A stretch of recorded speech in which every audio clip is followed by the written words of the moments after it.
Hello दोस्तों, welcome to मना prime. ये है माउंटेन मेडिट सीरीज का एक और नया एपिसोड। तो पिछले एपिसोड के अंत में देखा था मिग्यू अपने साथी असिस्टेंट के साथ में अपने सफर पर निकली हुई है। वो जा रही है थाउजेंड स्क्रोल सेट की तरफ, जहाँ पर जंगली है और थोड़ा बहुत घायल भी है। इसलिए इसको खबर मिली है रास्ते में जो कोई भी आता है इसको सब कुछ बताने लगती है कि वो किस तरफ जा रही है और कौन है। इस बात से मना करने लगती है कि नहीं, ये बिल्कुल भी ठीक नहीं है, तुम्हें सबको सब कुछ नहीं बताना चाहिए क्योंकि लोग कब्जे खतरनाक हो सकते हैं। मिग्यू कब्जे तो भोली है, उसको इस बारे में कुछ ठीक से समझ में नहीं आता, लेकिन फिर वो बात को मान जाती है। इस समय ये ओल्ड मैन जिसको अभी अभी मिग्यू बारे पता चला है, वो सोच रहा होता है मिग्यू यानी इसका मतलब ये जरूर से उस सिटी से बिलोंग करती है, ये जरूर से ली मांझी को जानती होगी। और मैंने सुना है कि वो जो प्रिंसेस थी, जो ओरिजिनल प्रिंसेस मिग्यू थी, वो ली मांझी की शिष्य थी। मतलब ली मांझी का एक डिस्पल मेरी आंखों के सामने है। ये अकेडमी की तरफ जा रही है। अकेडमी तैयार हो जाओ इसके स्वागत के लिए। ये कहते हुए इस ओल्ड मैन के चेहरे के ऊपर एक अजीब स्माइल होती है। इस समय रात का सीन दिखाया जाता है। जिनिंग अभी भी जाग रही है, मिग्यू आराम सो चुकी है। जिनिंग इस समय पूरी तरफ देख रही होती है, नजर रखे हुए है कि कोई भी कहीं से भी अटैक कर सकता है। काफी सारे जानवर इस जगह मौजूद है जो कि अटैक करने के लिए आ सकते हैं। जिनिंग इस समय अपनी बदली हुई लाइफ के बारे में सोच रही होती है कि अक्सर ही अपनी पिछली लाइफ के अंदर, मतलब जब वो ये प्रोटेक्टर नहीं बनी थी उससे पहले वो एक असिस्टेंट थी और असिस्टेंट के तौर पर रात के समय उसको कई सारे लोगों को मारना पड़ता था। लेकिन अब उसे ऐसा नहीं करना पड़ रहा, अब सब कुछ बदल चुका है। वो यहाँ पर किसी को प्रोटेक्ट करने की कोशिश कर रही है, उसे किसी को मारने से कोई फर्क नहीं पड़ता, वो केवल अच्छे काम कर रही है। और ये कब्जा सुकून की जिंदगी है जिसको वो हमेशा जीना चाहती थी। फाइनली उसके पास में वो है जो कि उसको चाहिए था। उसके साथ में उसकी एक अच्छी दोस्त है जिसको हर हालत में प्रोटेक्ट करना चाहती है। इसके अलावा जिनी को इस बात का भी सुकून होता है क्योंकि काफी लंबे टाइम से उसको बेकार के सपने नहीं आए। पहले जब वो असिस्टेंट थी तो जब कभी सोती थी अपने विलेज में सोचने लगती थी, लेकिन अब ऐसा नहीं है। जब से वो मिग्यू के साथ में आई है वो सारी बेकार चीजें वो बिल्कुल भी उसके सामने नहीं आती। उसने अपने आप को बिजी रखना सीख लिया है और अपने आप को ध्यान बटाना सीख लिया है। इसी समय सब कुछ बदल जाता है। आसमान का रंग एकदम बदल चुका है। कुछ इविल सी एनर्जी उस जगह पे फील हो रही होती है। जिनिंग घबरा जाती है कि अचानक से ये क्या हुआ। क्या कोई हम प्रोटेक्ट करने के लिए आ रहा है? क्या कोई जंगल का जीव है जिसने इस तरीके से यहाँ के पूरे वातावरण को बदल दिया है? इसके साथ में वो अपने विलेज को भी याद कर रही होती है। उसके विलेज में भी सेम ऐसे हालात बने थे जिस समय उसके विलेज के सारे लोग मारे गए थे। आसमान बिल्कुल ऐसे ही हो गया था। उसको लग रहा होता है कि शायद से वो कीड़े दोबारा से अटैक करने के लिए आने वाले हैं और यहाँ पर तो ये दोनों ही है। वो बिल्कुल भी इस समय मिग्यू को बचा नहीं पाएगी। उसे कुछ करना पड़ेगा वरना सब कुछ खत्म हो जाने वाला है। इसके बाद हम देखते हैं असल में ये सब कुछ इस ओल्ड मैन के द्वारा हो रहा है। ये ओल्ड मैन अपनी बॉडी के अंदर से काफी सारे कीड़ों को रिलीज कर रखा होता है और किसी को ढूंढ रहा होता है। किसी से कहने लगता है वो प्रिंसेस है, उसके साथ में कुछ भी गलत करने की कोशिश नहीं करना। और फिर इसके बाद में यहाँ पर जो कुछ भी हो रहा है इसका ये मेन सोर्स है देता है। असल में यहाँ पर ये एनर्जी है जो ये सब कुछ कर रही है और ओल्ड मैन यहाँ पर इसको रोकने के लिए आया है। उससे आगे बता रहा होता है कि असल में वो जो लड़की है वो मिग्यू है, वो प्रिंसेस है और ली मांझी की शिष्य है। इस पे वो बंदा बोलता है, वो बंदा जो कि लाइट फॉर्म में है, वो कहने लगता है मुझे कोई फर्क नहीं पड़ता वो कुछ भी हो, मैं यहाँ पर केवल उनको खाने के लिए आया हूँ। इसके बाद में ये ओल्ड मैन अपना अगला गेम खेलता है। वो इस चमक को बताने लगता है कि वो जो वहां पे मिग्यू है उसकी बॉडी के ऊपर एक स्पेशल तरह का प्रोटेक्शन लगा हुआ है क्योंकि ये कवच तो ऑब्वियस भी है। ली मांझी अपने किसी भी डिसिपल को इस तरीके से इस तरह के जंगल के अंदर बिना प्रोटेक्शन के नहीं आने देगा। अगर उसके ऊपर प्रोटेक्शन है तो तुमने अगर उसे खाने की कोशिश की तो तुम्हारे साथ में कुछ भी गलत हो सकता है। और ये सुनकर उस चमक को समझ में आता है कि कवच तो खतरनाक हो सकता है। वो तुरंत ही वहां से गायब हो जाता है। मिग्यू को प्रोटेक्ट करने का प्लान इसने पूरी तरह छोड़ दिया है और इस तरीके से मिग्यू का अपने बारे में सब कुछ इसको बता देना मिग्यू के लिए कवच तक काम का हो जाता है। इस चमक के वहां से गायब हो जाने के बाद में आसमान पूरी तरह से खाली हो जाता है। सब कुछ पूरी तरह नॉर्मल हो चुका है और जिनिंग राहत की सांस लेती है क्योंकि उसको पता था कि जिस खतरे के बारे में वो सोच के बैठी हुई थी, अगर वो खतरा इस जगह पर आ जाता तो पक्के तौर पर मिग्यू की और उसकी जान जाने वाली थी। वो किसी भी तरीके से किसी को बचा नहीं सकती थी या पक्के तौर पर वो मारे जाते। लेकिन अब जब ये नहीं हुआ है तो उनकी जान बच चुकी है।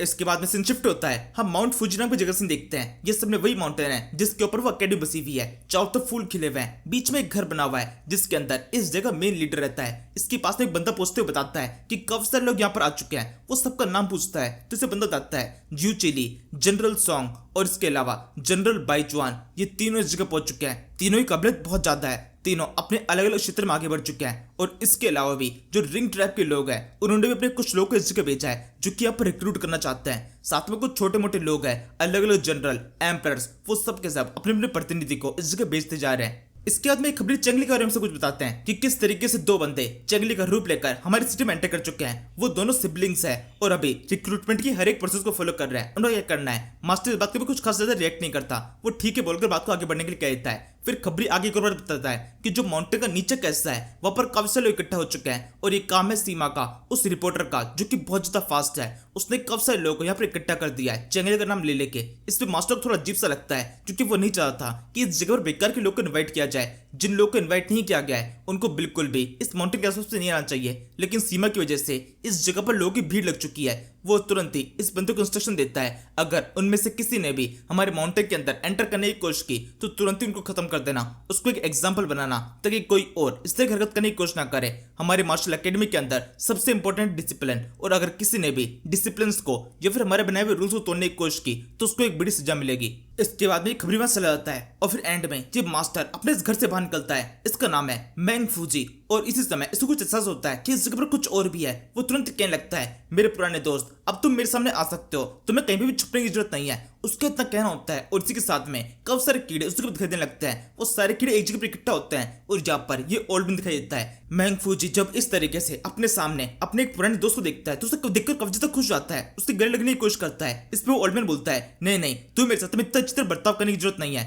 तुम्हें मेरे साथ में अच्छा बर्ताव तब करना चाहिए था जब तुम इतने लंबे टाइम से मुझे नहीं देख पा रहे थे। कितने साल हो गए मैं तुमसे कभी मिलने नहीं आया, लेकिन तुमने बिल्कुल भी मुझसे मिलने की कोशिश नहीं की। तुम आगे से अप्रोच कर सकते थे, मुझसे मिलने की कोशिश कर सकते थे। इस पर मैंग फूजी बोलता है कि मुझे लगा था कि काफी टाइम पहले तुम्हारी मौत हो चुकी है, और ये सुनकर ओल्ड मैन कहता है, काश तुम बिल्कुल ठीक होते, काश मेरी मौत हो चुकी होती। अब तो इस इमॉर्टल लाइफ से मैं पूरी तरह से उब चुका हूँ, क्या कोई तरीका नहीं है कि किस तरह से मारा जा सकूं। पहले मुझे लग रहा था कि हमें किसी भी तरह से खत्म नहीं कर सकते, लेकिन मेरी आंखों के सामने कुछ इमॉर्टल्स हैं जो कि मारे जा चुके हैं। अब तक 2 इमॉर्टल है जिनको देख के लगता था कि वो मर नहीं सकते, लेकिन उनकी मौत हो चुकी है। वो मरना नहीं चाहते थे लेकिन फिर भी मारे गए। मैं तो मरना चाहता हूँ लेकिन मुझे मौत नहीं मिल रही है। मुझे लगता है इसके अंदर तुम मेरी मदद कर सकते हो, क्या तुम कुछ कर सकते हो कि किस तरह से मैं मारा जा सकूं। इस पर मैंग फूजी कहता है, नहीं, इसका कोई भी तरीका नहीं है, मेरे पास में वो काबिलियत नहीं कि किस तरीके से मैं तुम्हें खत्म कर सकूं, लेकिन जो असली इमॉर्टल है वो शायद तुम्हारी मदद कर सकता है, तुम्हें जाकर उससे मदद मांगनी चाहिए। ओल्ड मैन कहता है, असली इमॉर्टल, अब मुझे वो कहां पे मिलेगा?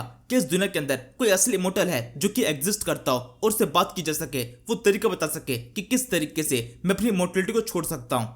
मैंग फूजी को भी इस बात का कुछ भी आइडिया नहीं है, वो इस बात को टाल देता है और ओल्ड मैन की बात बिल्कुल पसंद नहीं आती। वो निराश होते हुए बोलने लगता है कि सच में तुम्हारे पास में कोई तरीका नहीं है, मुझे लगा था तुम मेरी मदद कर पाओगे, तुम्हें काफी कुछ पता होगा। मैंग फूजी बोलता है, बिल्कुल मुझे काफी कुछ पता है, मॉडल्स चाहे तो अपने आप को काफी ज्यादा ताकतवर बनाकर खुद को इमॉर्टल स्टेज पे लेके जा सकता है, उसी तरीके से इमॉर्टल चाहे तो खुद को मॉर्टल स्टेज पे लेके जा सकता है। लेकिन ये होगा किस तरीके से, अभी तक हमें इसकी जानकारी नहीं है। मॉर्टल इमॉर्टल बन सकता है लेकिन इमॉर्टल मॉर्टल कैसे बनेंगे, इसकी हमें जानकारी मिलना अभी बाकी है, और जब भी जानकारी मिलेगी तभी तुम्हें इसके बारे में कुछ बताया जा सकता है। मैं भी काफी लंबे टाइम से इसी खोज में लगा हुआ था कि मुझे कुछ पता चल जाए, लेकिन अब मैंने सोच लिया है इससे आगे बढ़ने का टाइम हो चुका है। इससे बारे में सोचने के बजाय मैं इस दुनिया के बारे में सोचता हूँ। मॉर्टल्स जो कि बहुत ज्यादा कमजोर है, किसी भी समय मारे जा सकते हैं, मैं उनको सब कुछ सिखाना चाहता हूँ। मैं चाहता हूँ वो खुद इतने ताकतवर हो जाए कि उनका लेवल इमॉर्टल के बराबर हो। ये सुनकर वो ओल्ड मैन कहता है, क्या बकवास कर रहे हो तुम, ये सारे मॉर्टल्स, तुम इन सभी को हमारे बराबर में लेके आना चाहते हो? ये बिल्कुल पॉसिबल नहीं है। ये हमारे सामने कीड़े मकोड़ों के बराबर है जो कि हमारी एक फुट से खत्म हो जाएंगे, ये हमसे फाइट करेंगे, ये तो बिल्कुल ही पॉसिबल नहीं। मैंग फूजी कहता है, बिल्कुल ये पॉसिबल हो सकता है, अगर उनके पास में एक अच्छा टीचर हो तो बिल्कुल कुछ ऐसे मॉर्टल्स हो सकते हैं जो कि आगे जाकर इमॉर्टल बन जाए। और ये सुनकर ओल्ड मैन जाने लगता है, जाते हुए केवल एक बात बोलता है, शायद से तुम्हारी खोज पूरी होने वाली है, कोई है जो कि जल्दी तुमसे मिलने के लिए आने वाला है। वो एक लड़की है जिसके पास में कुछ ऐसा है जिसे देखकर तुम भी चौंक जाओगे। और ये कहते हुए ओल्ड मैन पास चला जाता है, और इस ओल्ड मैन का ये सब कुछ कहना पूरी तरह से मिग्गी की तरफ इशारा कर रहा है, और इसी के साथ मैंग फूजी भी समझ जाता है कि कुछ तो है। अगर इस बंदे ने उसकी तारीफ की है, मतलब जो कोई भी यहाँ पर आ रहा है उसके जरूर से कुछ ना कुछ खास होगा। यहाँ से इस शांत इलाके के बाद में हम एक शोरगुल वाले इलाके को देखते हैं। यहाँ पर काफी ज्यादा भीड़ लगी हुई है। ये सलमिस अकेडमी का मेन गेट है। काफी सारे लोग अकेडमी में घुसने की कोशिश कर रहे हैं, उन सभी को पीछे की तरफ फेंक दिया जाता है। मॉन्क भी इस जगह मौजूद है और उसके साथ में उसका एक डिसिपल भी, जो कि ये सब कुछ देख रहा होता है कि किस तरीके से लोगों ने जिद मचा दी है कि वो किसी भी तरीके से अकेडमी के अंदर एंटर करना चाहते हैं। इस समय सीमा इन सभी को लीड कर रही होती है। इन दोनों बॉडीगार्ड्स ने सीमा को पकड़ रखा है, वो उसे पीछे की तरफ फेंक देते हैं और इस सीमा को बहुत ज्यादा गुस्सा आता है। वो कहने लगती है कि क्या कर रहे हो, मैं भी इस अकेडमी के अंदर एंटर करना चाहती हूँ, इससे कोई फर्क नहीं पड़ता कि तुम लोगों ने मुझे इनविटेशन भेजा या फिर नहीं। मेरे को अगर खुद से इसके अंदर एंटर करना है तो मैं जरूर से एंटर करना चाहती हूँ। मैं देखना चाहती हूँ जिन लोगों को इनविटेशन मिला है क्या उनकी काबिलियत हमसे ज्यादा है, क्या वो हमारे सामने टिक सकता है। इस पे वो बॉडीगार्ड बोलने लगता है, नहीं, तुम में से कोई भी अंदर की तरफ एंटर नहीं कर सकता। अंदर केवल वही लोग जा सकते हैं जिनके पास में इनविटेशन लेटर है, बाकी सभी लोग यहाँ से लौट जाओ। अभी हम तुम सभी से प्यार से कह रहे हैं, आराम से तुम सभी को पीछे की तरफ फेंका गया है, लेकिन अगर तुम में से किसी ने दोबारा ऐसी हरकत करने की कोशिश की तो हमें पूरे ऑर्डर मिले हुए हैं कि हम तुम सभी को एक एग्जाम्पल बना सकते हैं बाकी लोगों के लिए। इसी के साथ में सीमा समझ जाती है इस तरीके से अंदर एंटर नहीं कर सकते, उसे कुछ और देखना पड़ेगा। तब उसके अंदर पड़ती है कि दो लड़कियां जो कि इस तरफ आ रही है। दोनों लड़कियां बहुत सुंदर है, ये मिग्यू और जिनिंग है। जब बाकी लोग भी ये सब कुछ देखते हैं तो उनको देखकर सीटें बजाना शुरू कर देते हैं, काफी सारे कमेंट्स करते हैं और जिनिंग को इसको देखकर बहुत ज्यादा गुस्सा आता है। वो तुरंत ही अपने पास से कुछ पत्तों को बाहर निकालती है, एकदम कोमल से पत्ते, और उन सभी को इन लोगों पर थ्रो कर देती है। एक के साथ में जाकर काफी सारे पत्ते ने गलों पे टकराते हैं और इतना काफी है इन सभी बंदों को चित करने के लिए। सभी बंदे बेहोश हो चुके हैं और अब इसके बाद में मिग्यू और जिनिंग इस एकेडमी की तरफ आगे तो बढ़ने लगते हैं। सीमा इस समय एक पेड़ के ऊपर छुपकर ये सब कुछ देख रही होती है। इस समय तक उसको सीमा और जिनिंग ठीक तरह दिखाई नहीं दिए होते हैं। वो पीछे की तरफ उन सारे पड़े हुए लोगों को देख रही होती है जो कि बड़ी मुश्किल से उठने की कोशिश कर रहे हैं और देखकर इन दोनों की तारीफ करने लगती है। ये दोनों लड़कियों तो बहुत ज्यादा कमाल की है, स्पेशली ये ब्लैक वाली लड़की। और फिर ये कहते हुए जैसे वो उसकी तरफ जूम करती है वो तुरंत उसको बचने जाती है। ये है वर्ल्ड की सबसे ज्यादा ताकतवर एसेसियन जिनिंग, जो कि यहाँ पर आ चुकी है। उसने इन सभी को ढेर किया है। इसके बाद वो मिग्यू की तरफ देखने लगती है। वो मिग्यू को ठीक से बचा नहीं पाती, उसने पहले कभी भी उसको देखा नहीं है। वो समझ जाती है कि ये उसके लिए एक अच्छा शिकार हो सकती है। वो इसकी मदद से जरूर उस एकेडमी के अंदर एंटर कर पाएगी। इसके बाद मिग्यू जब इस एकेडमी के ऊपर की तरफ पहुंच जाती है तो मॉन्क खुद से उसका स्वागत करने के लिए बाहर की तरफ आया खड़ा होता है। और यही बात सीमा के लिए काफी ज्यादा खतरनाक होने वाली है, क्योंकि ये जो मॉन्क है ये मिग्यू को पहले जानता है। ये दोनों एक ही सिटी से बिलोंग करते हैं और ये बात सीमा को नहीं पता। अगर उसने इस जगह पर किसी भी तरह की चाल खेलने की कोशिश की तो वो उसी के ऊपर उल्टी साबित हो सकती है। फिलहाल के लिए यहीं पर इस सीरीज के इस एपिसोड को खत्म कर देते हैं। Thank you for watching. तू मेरा बेटी तुझे अपनी बीती तू है, समंदर सी दुनिया भावना में बह गया मैं।